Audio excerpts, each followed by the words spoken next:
This is the Khoodeelaar television channel, part A of the day, Tuesday, the 27th of December 2022, publishing only on the internet under the banner of the baby angel Geronimo.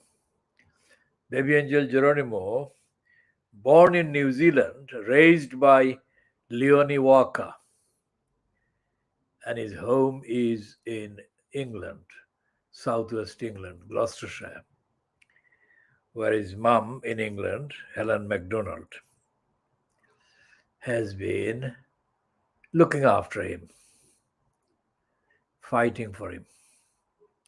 Baby angel Geronimo is the witness.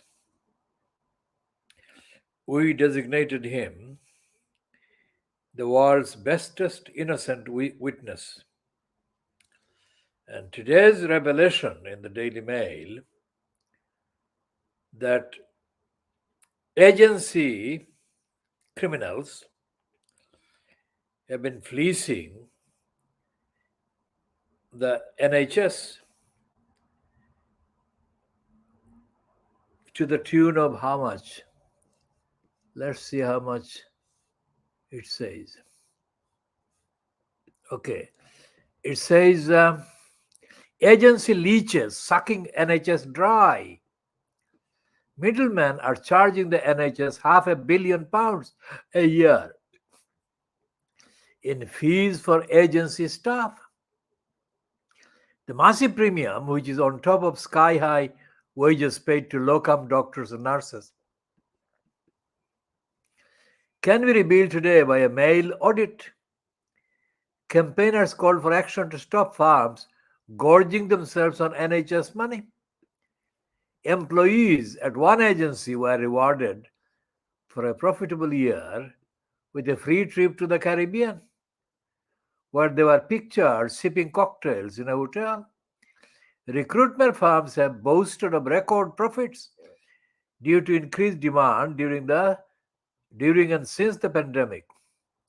One director alone pocketed more than £500,000 last year. The NHS is facing its greatest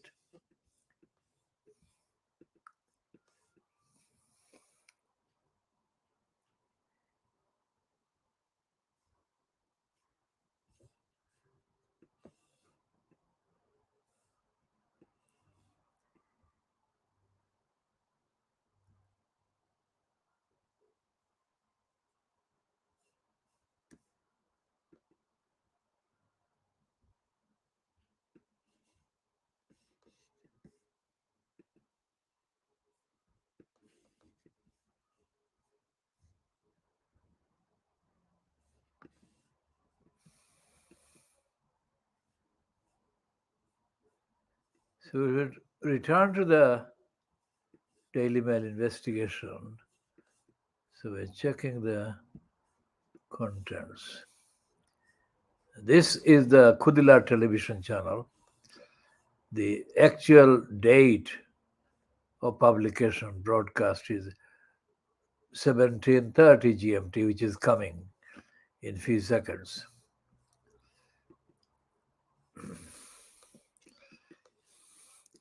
Staffing crisis ever, with the shortfalls of 12,000 hospital doctors and more than 50,000 nurses and midwives. Locums can be called upon to fill any hole in the rota, from a single day to a month and even longer. The NHS in England spent £3 billion of its total of £136 billion budget on agency staff this year to plug gaps. The Mail audit examines the accounts of 10 leading agencies. It shows that they keep around 20% of the sum they charge to the health service after covering the wages of the locum staff. That equated last year to £600 million that could have been used for training. Theresa Villiers, a Tory former cabinet minister, said, "This is shocking. and it has to stop. These funds should be devoted to patient care. Both the NHS and the government need to get a grip on this and get these costs down. This is ripping off the taxpayer and the NHS. A source close to Health Secretary Steve Barker said the government would act to cut wasteful spending. The insider added, while we are recruiting thousands more NHS doctors and nurses, temporary staff are needed to help clear the treatment backlog left by the COVID pandemic. We do need to cut wasteful spending and ensure every penny of NHS cash goes into caring for patients and not excessive profits for recruitment consultants. We will act to address any abuse of the current arrangements. The audit also revealed that profit for the agency industry could have reached up to £100 million based on average margins of just over 3%. Cook Recruitment Group, which runs national locum people and the GP team, made 1.1 million in profit last year, thanks in part to NHS cash from more than 200 UK hospitals, etc., etc., and it goes on. Now, let me just say this, that the Mail is not even acknowledging the fact that no matter whether they're locum, they're agency staff, they're permanent staff, NHS staff are not held to account for the actual service that the patients deserve and are denied. Where is that audit? Not in the Daily Mail, not by the rest of Lee Street. It will have to be delivered by the Khoodeelaar campaign, and we shall be doing this in due course. So this is the Khoodeelaar television channel updater essay on the lunch that I had with K. Jordan on Thursday, the 23rd of December 2010 at the Montefiore Center. And this is the exact opposite of what K. Jordan did. K. Jordan worked for 12 people, as I said yesterday. Sometimes she worked more for more people, more input. She never got rewarded. In fact, the dummies that were in post that she was covering for got the money back based on her physical, mental labor and care.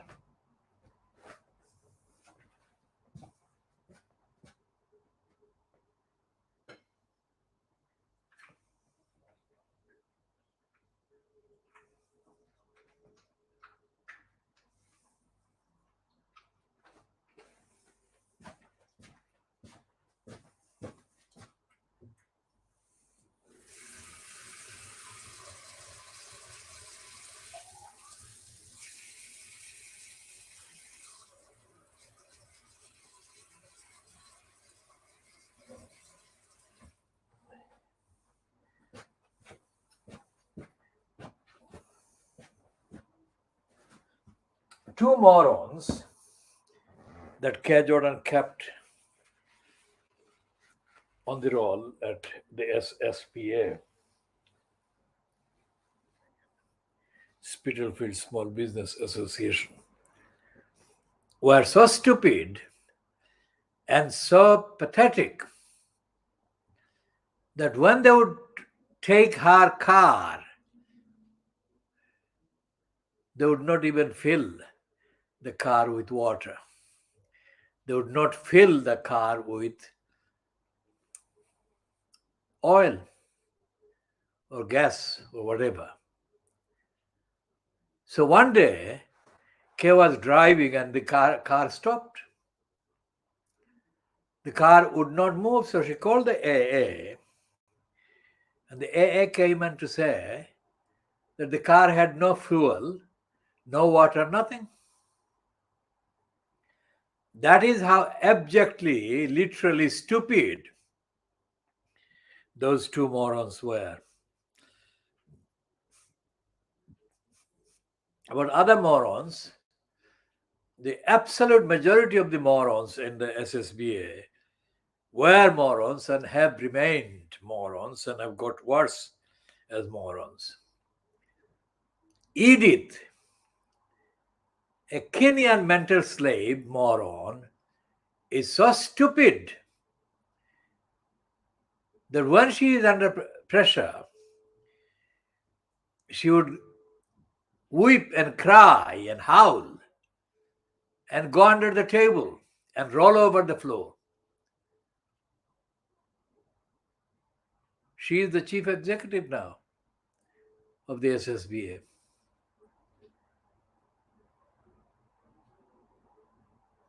21 years ago, she had a brother in need of being helped in migrating to the UK. And because of K. Jordan,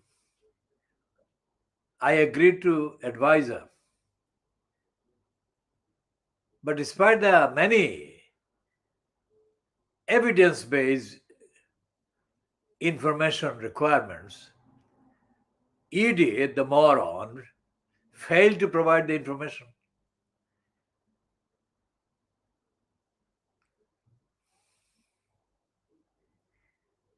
So the NHS is being fleeced,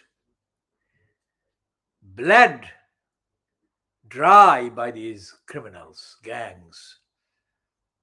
And there is nobody. There is no authority, there is no authoritative agency or organization to hold these criminals to account or to stop these draining of billions and billions and billions of pounds. So we shall be coming back to the NHS being bled dry by the agency staff. And the patients being neglected, that is the main thing that is absent from even this shocking audit by the Daily Mail. Patients are not mentioned in the conversation at all. Is the trade unions threatening the strikes or the nurses threatening the strikes and the government not budging? There is no mention of patients.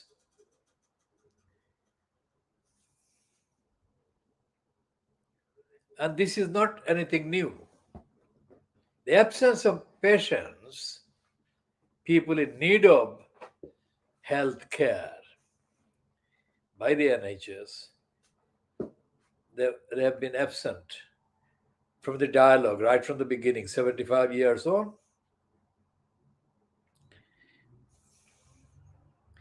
Now, over to Tower Hamlets Council and a completely abject stunt staged by Lutfur Rahman, claiming the Tower Hamlets Council has prioritized schools, which is connecting with the Sunday Times, unofficial Sunday Times survey of primary schools, any number of primary schools, and the Sunday Times saying that one primary school in Tower Hamlets called Mayflower, which is mainly not Bangladeshi attended. But we shall check that and correct any error that we are making in this statement. Lutfur Rahman is lying because Lutfur Rahman has not prioritized children and education. Lutfur Rahman has yet to mention 12 years on from his first kind of election to the post as so-called mayor. Any of the three girls, four girls, Shamima Begum and her two school friends, and the slightly older one, Sharmima Begum, who was brainwashed by the Sisters Forum operating in the East London Mosque. The Sisters Forum being a part of the Islamic Forum Europe. For fuck's sake, they are saying that these children are radicalized, and to the point that even former radical so called elements like Shamima Begum remain a threat to the UK. What a fucking load of rubbish. What a fucking load of racist, ignorant rubbish.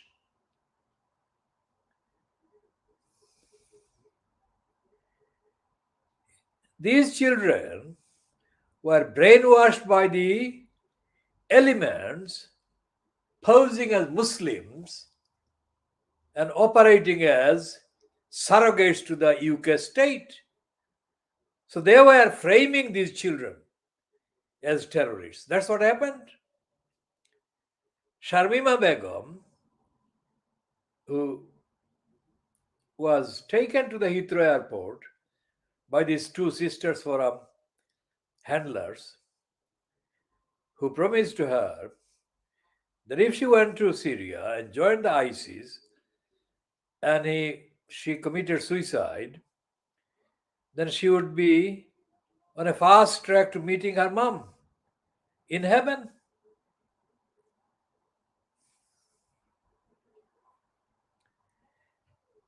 This happened in the East London Mosque. And Lutfur Rahman, the liar, has been completely silent about that. Why? One of the reasons for his silence could be, that the handlers that handle him have put a gag on him from spewing anything. Not that he would need gag. He's intellectually, cognitively challenged himself, so he doesn't need any gagging for him to stay silent. He's completely unfit intellectually, morally. But for him to be quoted as saying anything about the Sunday Times league table, which found the Mayflower School the best in the country, is extraordinarily, unacceptably offensive. Pack of lies.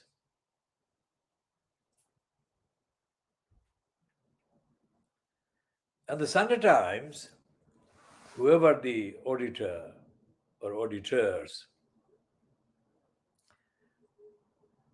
for the Sunday Times for this year, that is 2023, were and have been, obviously needed educating. They don't know the first thing about Tower Hamlets Council. They don't know the first thing about Tower Hamlets community generally. And they don't know that Tower Hamlets, despite Lutfur Rahman's bogus boast, the ordinary population in Tower Hamlets, the demography, the children's demography, let's say, is low caliber and is not making educational progress even in the controversial league table system that we abhor and we think is flawed.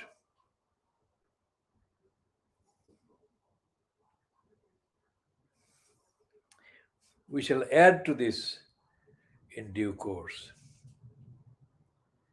and cover Lutfur Rahman's other lies related to education, maintenance guard, and all the other things.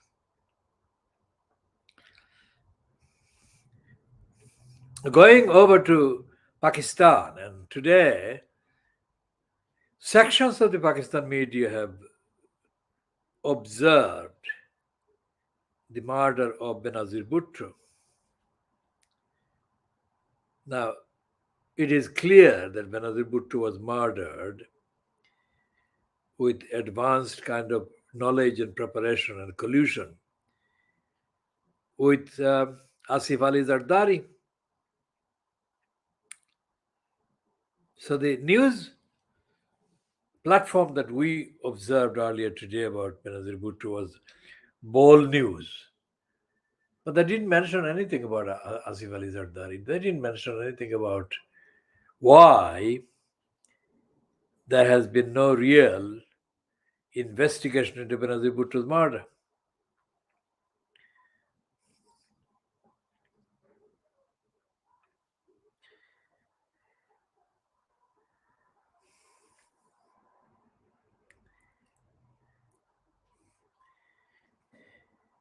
Going back to the formation in the late 1980s of the Spitalfields Housing Cooperative,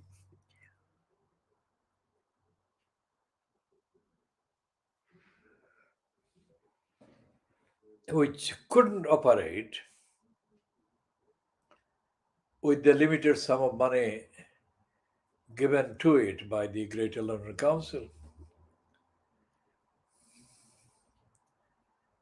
So an idea was kind of created, if you like, or imposed, whereby the source of revenue could be created by having properties rented for businesses, small businesses, which is how the SSBA came to be founded as a subsidiary, as a kind of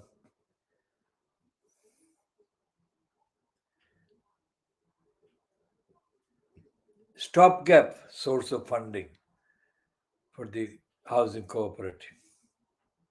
When the housing cooperative was set up, as has happened in the Bangladeshi community generally, most of the positions are taken up by desperate criminals. And I mentioned the criminality of the scum boy called Jalal. Scum boy is a criminal who colluded with the midget Ali Asghar, and we shall be examining the scum boy's entire sordid, corrupt, evil, satanic life.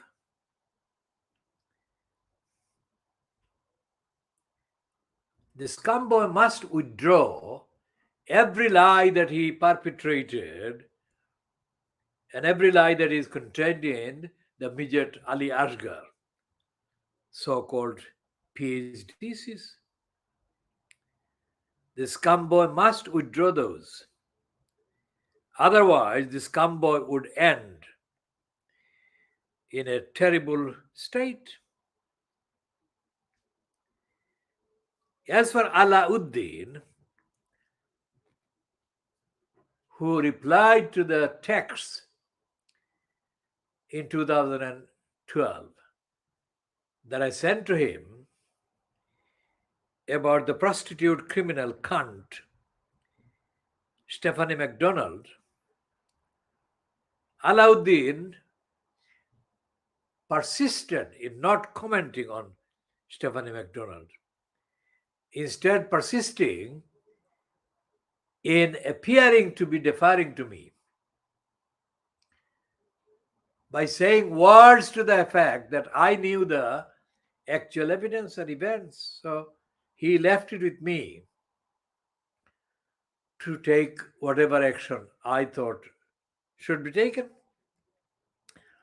Glaringly missing the point that I didn't need him to advise me as to what I could do and could not do. I made communications to Alauddin because Alauddin had a vested interest a connected interest with Stephanie MacDonald. Quite apart from the fact that Usman Ghani spent 2 hours with me, which 2 hours he volunteered many personal details about Alauddin and Stephanie MacDonald. I told Alauddin that. Again, Alauddin refused or failed or avoided making any comment naming Stephanie MacDonald. But everyone in the Spitalfields Housing Association knew that Alauddin had a very close relationship with Stephanie MacDonald. In dozens of communications to me, Usman Ghani confirmed the various details about Alauddin's close, very close personal relationship with Stephanie MacDonald. One former Weaver's ward councillor told me that Alauddin and Stephanie MacDonald were very close. Why am I talking about that? Because it is this criminal cunt, prostitute, that carried out substantial damages to the intellectual properties and the archives.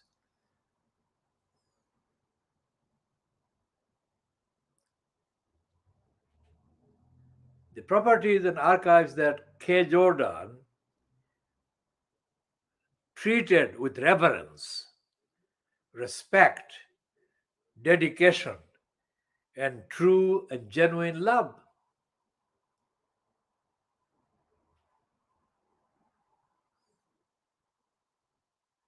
We shall come back to all of those in due course for further elaboration.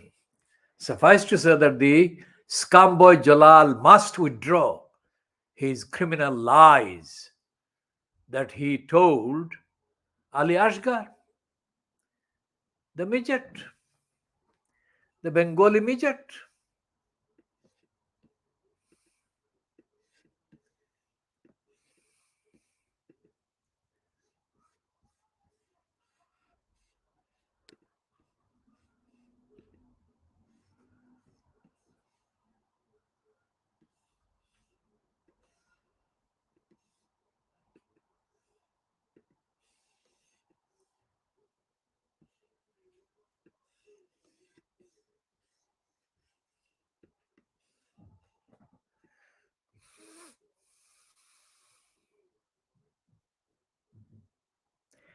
Going over to Lambeth in Brixton, the Brixton O2 Academy, where the Nigerian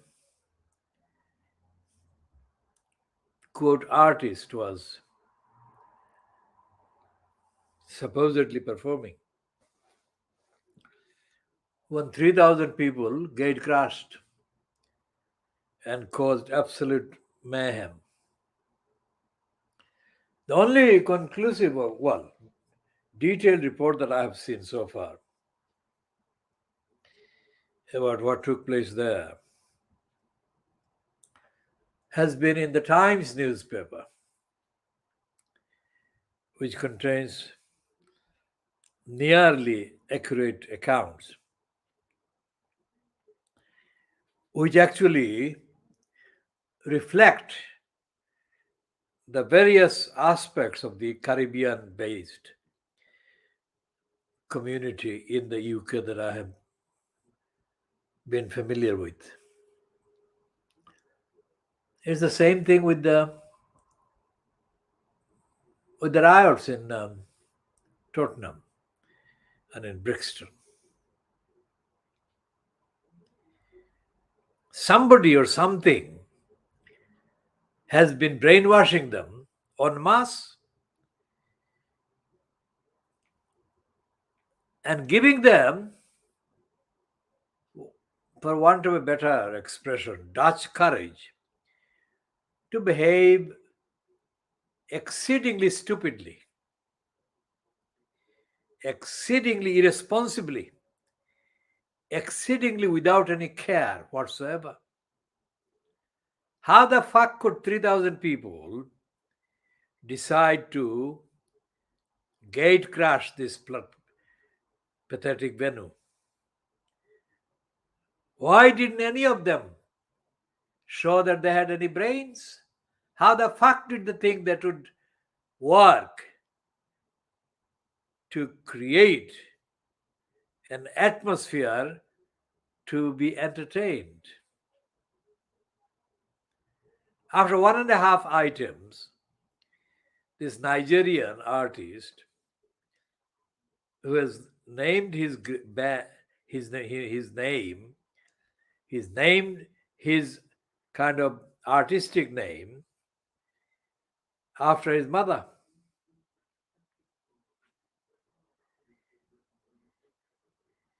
in tribute to her. That is fine.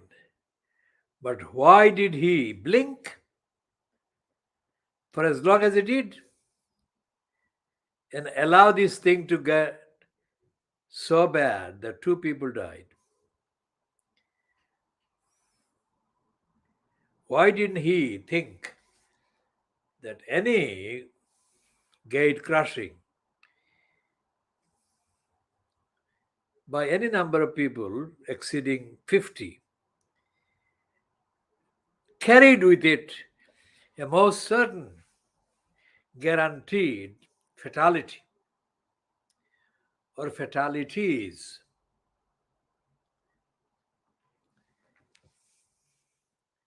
That shows that the majority of the black youths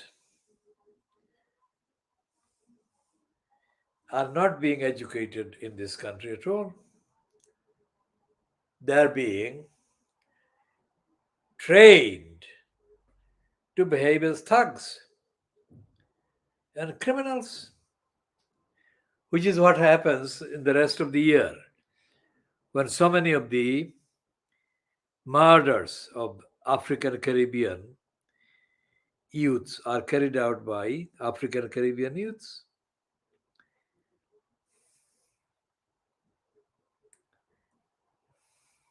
This is what happened. What happened in the Brixton O2 Academy was the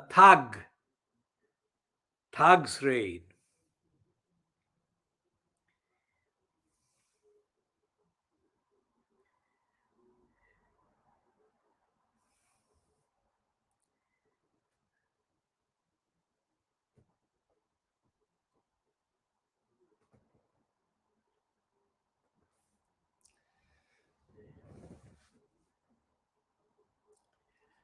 The various reports in the newspapers about the crisis, in addition to what the Daily Mail is doing in its so called investigation, crisis in the NHS,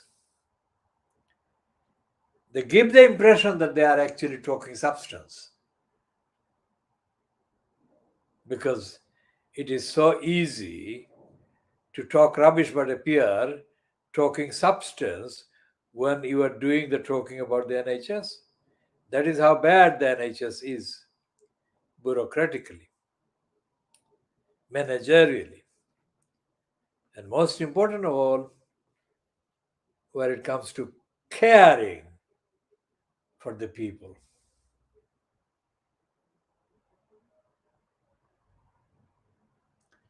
We shall be talking about all of that in the next editions.